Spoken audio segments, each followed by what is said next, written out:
Welcome to Tenor Tech, where I solve the problems you didn't even know you had. You start by confirming you have Windows 11 Pro, Enterprise, or Education because Home lacks built-in Hyper-V. Next, reboot into BIOS or UEFI and enable virtualization, Intel VTX or AMD so the hypervisor can run. Once done, sign into Windows and open Control Panel, then Programs, then turn Windows features on or off. Alternatively, search Windows features. Make sure you run as an administrator, since the next steps modify system features and require elevated rights. Now, in the Windows Features dialog, expand Hyper-V and check both Hyper-V Platform and Hyper-V Management tools so you get the hypervisor and the GUI. Click OK to let Windows install the required packages.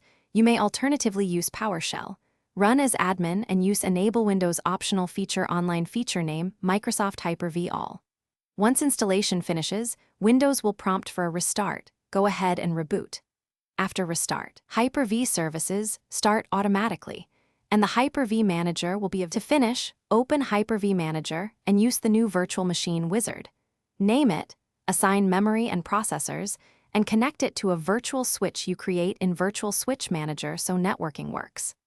Attach an ISO to the virtual DVD drive, then start the VM and proceed with OS installation. If the VM won't start, make sure Hypervisor is running, virtualization remains enabled in firmware, and features like Device Guard or Memory Integrity aren't blocking Hyper-V.